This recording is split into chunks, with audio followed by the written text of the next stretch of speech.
Hello guys, welcome back to my channel love life and little one. तो pregnancy की series को continue करते हुए आज हम डिस्कस करेंगे 8 month of pregnancy. So 8 month of pregnancy में 29, 30, 31 और 32 वीक्स होते हैं। सो ये वेरी करता है अकॉर्डिंग टू डॉक्टर्स, बिकॉज हर मंथ में प्रॉपर 30 डेज नहीं होते, किसी में 31 डेज होते हैं और जैसे कि फरवरी में 28 या 29 डेज होते हैं। तो उसकी वजह से डेज वीक्स जो है ये फ्लक्चुएट होता है।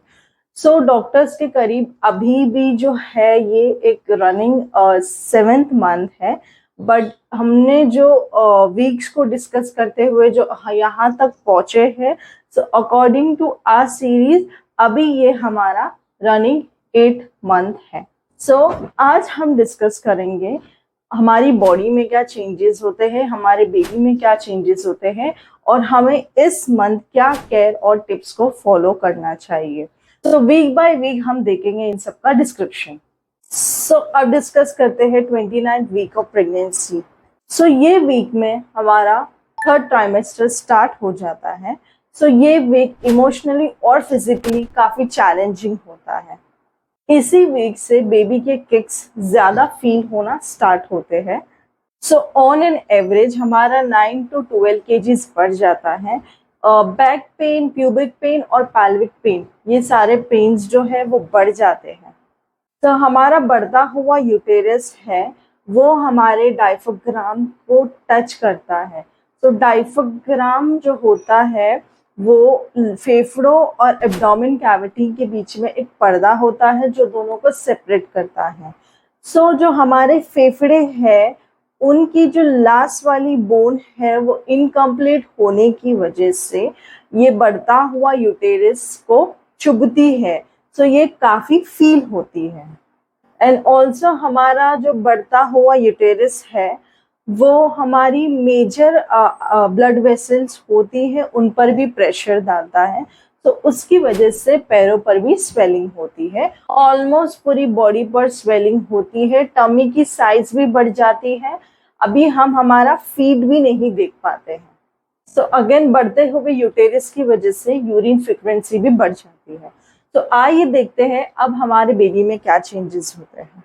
तो बेबी अभी 14.5 इंचेस जितना लंबा और बेबी का वेट 1.3 to 1.4 kgs जितना होता है। सो बेबी अभी कंप्लीटली फॉर्म हुआ होता है, एक ह्यूमन बीइंग की तरह लगता है। बेबी की एक्टिविटी भी बढ़ जाती है, बेबी किक्स करना भी ज्यादा स्टार्ट कर देता है। बेबी के लंग्स और मसल्स और मैच्योर होते हैं। ब्रेन की ग्रोथ भी अच्छे से होती है। सो ब्रेन का रैपिडली ग्रो होने की वजह से बेबी का हेड है वो काफी हैवी होता है। सो उसकी ग्रेविटेशनल फोर्स की वजह से बेबी का हेड नीचे हो जाता है। सो आइए देखते हैं 30th वीक ऑफ प्रेगनेंसी। सो अभी एक्सपेक्टेड डिलीवरी डेट को 10 हफ्ते पूरे बाकी है। सो जरूरी नहीं कि एक्सपेक्टेड डिलीवरी डेट पर ही हमारी डिलीवरी हो, ये एक्सपेक्टेड डिलीवरी डेट के पहले भी डिलीवरी हो सकती है या फिर कभी कभी एक्सपेक्टेड डिलीवरी डेट को क्रॉस करने के बाद भी डिलीवरी नहीं होती। तो एग्जैक्ट डिलीवरी डेट डॉक्टर्स जांच करके भी या फिर सोनोग्राफी करके भी पता नहीं लगा सकते। तो आप सोचते होंगे कि एक्सपेक्टेड डिलीवरी डेट देने का रीजन क्या होता है। तो डॉक्टर्स हमें एक्सपेक्टेड डिलीवरी डेट इसलिए देते हैं ताकि बेबी जो है वो एक्सपेक्टेड डिलीवरी डेट तक के टाइम तक ही माँ के पेट में रह सकता है। मतलब कि ये एक अलार्मिंग साइन होती है कि अगर बेबी इस डेट को एक्सीड करता है तो वो उसके लिए डेंजरस हो सकता है, बिकॉज इसके बाद बेबी को मिलने वाला ब्लड फ्लो है वो अल्टीमेटली लेस होने लगता है। सो प्यूबिक पेन होने का रीजन ये होता है कि बेबी अपने हेड को रोटेट करता है, वर्टिकल पोजीशन में आता है। सो वो प्यूबिक बोन में अपनी जगह बनाता है, उसके वजह से सोने में भी दिक्कत होती है और प्यूबिक पेन भी स्टार्ट होता है। तो आइए देखते हैं 30th वीक में हमारे बेबी में क्या चेंजेस होते हैं। तो हमारा बेबी 15 इंचेस जितना लॉन्ग होता है और बेबी का वेट लगभग 1.5 kgs तक होता है। सो बेबी के ऑर्गन्स अभी कंप्लीटली डेवलप्ड होते हैं और बेबी की आईज भी और डेवलप्ड होती है। सो अगर इफ डिलीवरी ये पीरियड में हो जाती है तो बेबी अभी लाइट को फॉलो कर सकता है। सो बेबी एक अडल्ट ह्यूमन बीइंग के कंपैरिजन में 20 टाइम्स लेस देख पाता है, कम देख पाता है। So according to doctors, baby के बॉर्न के 1 साल के बाद ही बेबी अच्छी तरह से देख पाता है और चीजों को डिटरमाइन कर पाता है। सो आइए देखते हैं 31st week of pregnancy. So by this week हमारी एक्साइटमेंट जो है वो पीक लेवल पर होती है, पर जो अभी हमें नींद मिल रही है सो उसे अच्छी तरह से एंजॉय कर लेना चाहिए, बिकॉज आगे जो होने वाला है वो आप नहीं जानते। ये मैं आपको डरा नहीं रही हूँ, बट आपको बेबी के फीडिंग के लिए और बेबी की कंफर्ट के लिए आपकी नींद को डिस्टर्ब करना पड़ेगा। जो पहले वाले सिम्टम्स थे, जो 29 और 30 वीक के जो सिम्टम्स थे वो अगेन इस वीक कैरी फॉरवर्ड रहेंगे। जैसे कि आपका वेट गेन रैपिड रहेगा, आपको बैक पेन रहेगा, आपको पैरों में स्वेलिंग रहेगी, अगर कॉन्स्टिपेशन है तो वो भी कैरी फॉरवर्ड रहेगा। सो ब्रेस्ट की साइज भी इंक्रीज होती है, ब्रेस्ट भी हैवी होने लगते हैं। सो ब्रेस्ट से अभी डिस्चार्ज स्टार्ट होता है, जिससे हम प्री मिल्क या कोलेस्ट्रॉम बोलते हैं। सो जरूरी नहीं कि ये हर मॉमीज में अभी से स्टार्ट होए, किसी किसी में तो बिल्कुल भी नहीं होता है डिस्चार्ज, और किसी किसी में तो ये अभी से स्टार्ट होता है। जो ज़्यादा तो नहीं होता है पर थोड़ा थोड़ा लीकेज होता है। सो ये जो है ये एक नेचुरल फिनोमिना है। बॉडी फीडिंग की तैयारी करती है, इसके वजह से धीरे धीरे डिस्चार्ज होना स्टार्ट होता है। सो दिस वीक एक नया चेंज बॉडी में फील होता है, जिसे ब्रैक्सटन हिक्स कॉन्ट्रैक्शंस कहते हैं। सो ब्रैक्सटन हिक्स कॉन्ट्रैक्शंस जो होते हैं इन्हें फॉल्स लेबर पेन्स कहा जाता है। तो ऐसा क्यों कहा जाता है? सो इनका जो दोनों का रियल लेबर पेन और फॉल्स लेबर पेन का जो मेजर डिफरेंस है वो ये है कि ब्रैक्सटन हिक्स कॉन्ट्रैक्शंस में हमारा यूटेरस जो है वो कुछ 30 to 35 सेकेंड्स के लिए एकदम टाइट हो जाता है, बट उसमें कोई पेन नहीं होता। सो ये बॉडी एक नेचुरल फिनोमिना को फॉलो करती है और हमें रेडी करती है लेबर पेन को फील करने के लिए, लेबर पेन को महसूस करने के लिए। सो ब्रैक्सटन हिक्स कॉन्ट्रैक्शंस धीरे धीरे और टाइट होते जाते हैं। सो ये धीरे धीरे लेबर पेन में कन्वर्ट होते हैं। सो अगर यूटेरस टाइट होने के बाद रिलैक्स होता है सो ये लेबर पेन्स नहीं होते हैं। So not need to worry. So आइए देखते हैं बेबी में क्या चेंजेस होते हैं। सो बेबी अभी 15.5 इंचेस जितना लंबा हो जाता है। बेबी का वेट लगभग 1.6 kgs तक हो जाता है। So by this week baby completely ready हो जाता है।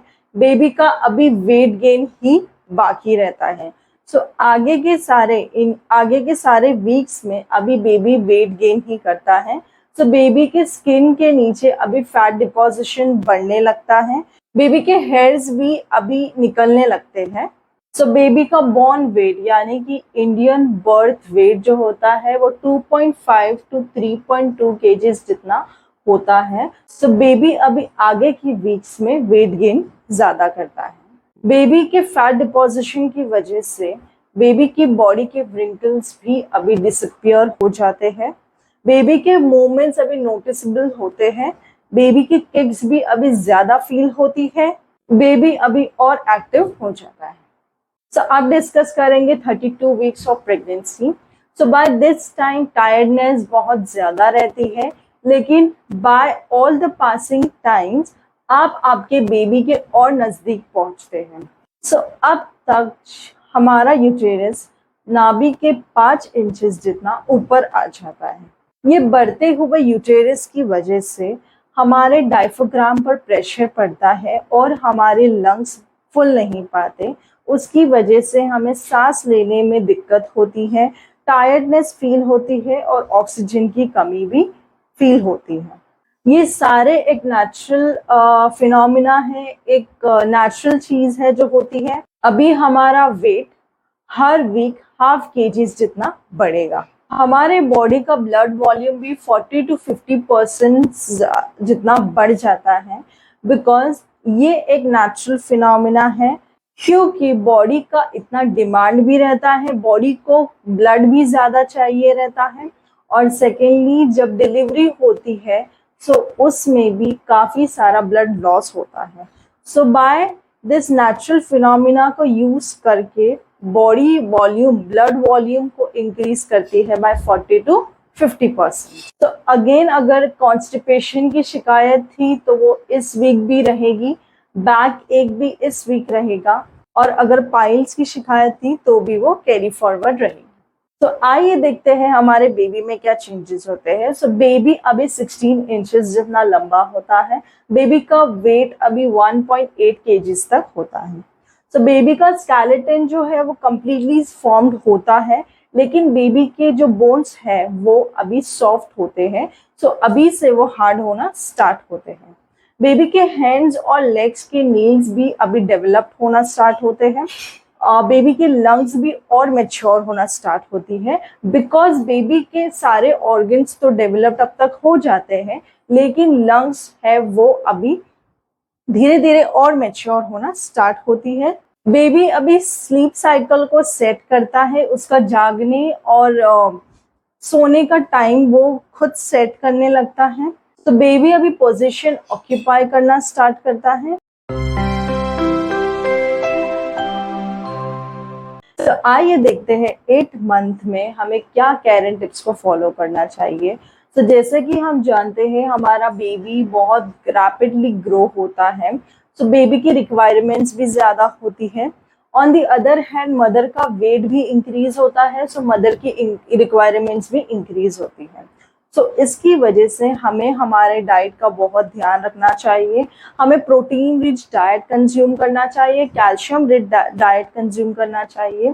सो कैल्शियम रिच डाइट में आप 2 बनाना ले सकते हो, 2 ग्लास मिल्क पी सकते हो। अगर आप नॉन वेजिटेरियन है तो आप चिकन और फिश कंज्यूम कर सकते हो। इसी के साथ साथ आपको आपके लिक्विड का भी ध्यान रखना चाहिए, आपको आपका वाटर इनटेक बढ़ाना चाहिए, आपको कुछ ब्रीदिंग एक्सरसाइजेस करनी चाहिए, आपको वॉकिंग करनी चाहिए to manage your weight. So for normal delivery walking is most required thing. 29 weeks की सोनोग्राफी अगर आपने नहीं करवाई है तो आपको करवा लेनी चाहिए। अगर आपकी ब्रेस्ट लीक होती है तो आपको पैडेड ब्रा पहननी चाहिए। डीप ब्रीदिंग एक्सरसाइजेस फॉलो करने चाहिए। अगर ब्रैक्सटन हिग्स कॉन्ट्रैक्शंस अगर आपको होते हैं तो आपको आपकी कंफर्टेबल पोजीशन में, आप जो भी पोजीशन में हो तो आप आपकी कंफर्टेबल पोजीशन में चले जाइएगा। अगर आप खड़े हो तो आपको स्लोली बैठ जाना चाहिए। सो ये अगर इसको नॉर्मल ब्रैक्सटन हिग्स कॉन्ट्रैक्शंस को नॉर्मल करने के लिए आप गर्म पानी पी सकते हो। अगर इसकी टाइटनेस यूटेरस में अगर इनकी टाइटनेस ज़्यादा है तो आप गर्म पानी से नहा सकते हो। तो इससे ये कॉन्ट्रैक्शंस थोड़े रिलैक्स होते हैं। सो गाइज ये था 8 मंथ ऑफ प्रेगनेंसी। सो इसकी टिप्स और इसके बारे में अगर इसकी इंफॉर्मेशन आपको यूजफुल लगी है तो इसे लाइक शेयर और सब्सक्राइब जरूर कीजिएगा। कमेंट सेक्शन में हमें जरूर बताइएगा आपका 8 मंथ ऑफ प्रेगनेंसी कैसा रहा। सो मिलते हैं नेक्स्ट वीडियो में with 9th month of pregnancy. So for now this is Anjum Patel signing.